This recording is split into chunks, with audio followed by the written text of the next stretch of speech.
Pensadores del siglo XVIII. Francis Hutcheson. Francis Hutcheson nació en Armagh, Irlanda, en 1964. Fue un economista y filósofo irlandés que estudió en la Universidad de Glasgow, considerado también como padre de la ilustración escocesa, utilizando obras sobre las que se asienta su reputación, entre las que destacan estudios sobre la belleza, orden, armonía y diseño, las cuales incluirán a los filósofos del siglo XVIII. Hutcheson era un gran seguidor de Shaftesbury y también fue uno de los primeros filósofos en escribir sobre temas de estética. En el prefacio de An Inquiry, el pensador escocés fundamenta la existencia de un sentido moral en el hombre, en sugerencias tomadas de los grandes escritores de la antigüedad, entre ellos Aristóteles. En efecto, podemos encontrar algunas referencias a un sentido moral, como cuando dice que el término medio en las acciones morales depende de la percepción, o cuando afirma que el hombre bueno ve la verdad en todas las cosas, cuando asevera en la política que el hombre, a diferencia del animal, posee el sentido del bien y del mal, de lo justo y lo injusto, y de los demás valores.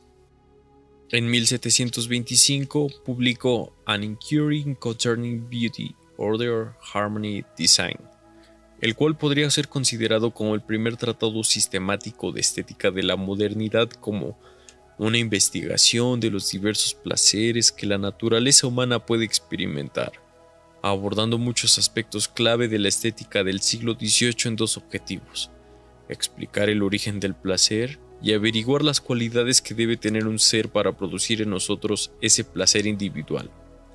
Hutcheson distingue en el saber estético consistente en la apariencia de las cosas que refleja una forma interior o poder formador.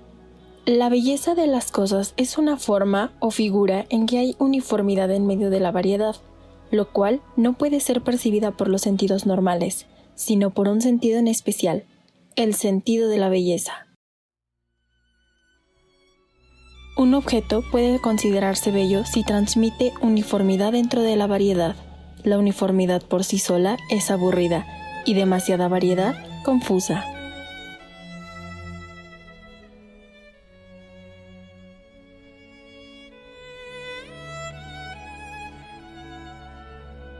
El filósofo irlandés extiende así la experiencia más allá de los confines de los 5 sentidos ordinarios.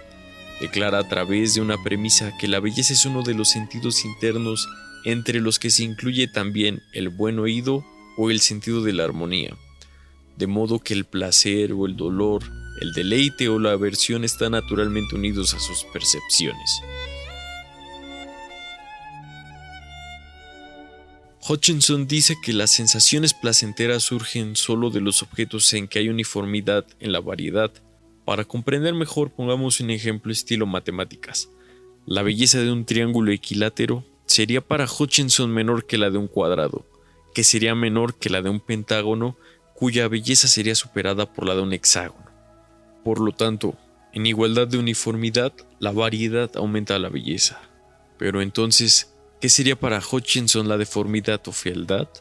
Pues bien, lo anuncia como la ausencia de belleza o la deficiencia en la belleza esperada en alguna especie. Hutcheson crea una división entre los sentidos externos, como el sentido de la vista, el tacto o el oído, y los sentidos internos, como el sentido interno de lo bello y el sentido interno de lo bueno. También entre dos tipos de belleza en las formas corpóreas: la belleza original o absoluta, aquella que es percibida en las obras de la naturaleza, las formas artificiales, figuras y teoremas, y la belleza comparativa o relativa, que es la que tendría que ver con las artes primitivas, la pintura, la escultura, la poesía. Es decir, si no hubiera una mente con un sentido de la belleza para contemplar los objetos, no podrían llamarse bellos.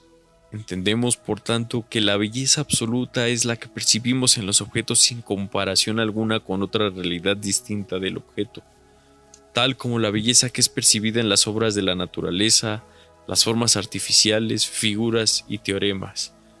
Belleza comparativa o relativa es la que percibimos en los objetos que son considerados comúnmente como imitaciones o semejanzas de otra cosa.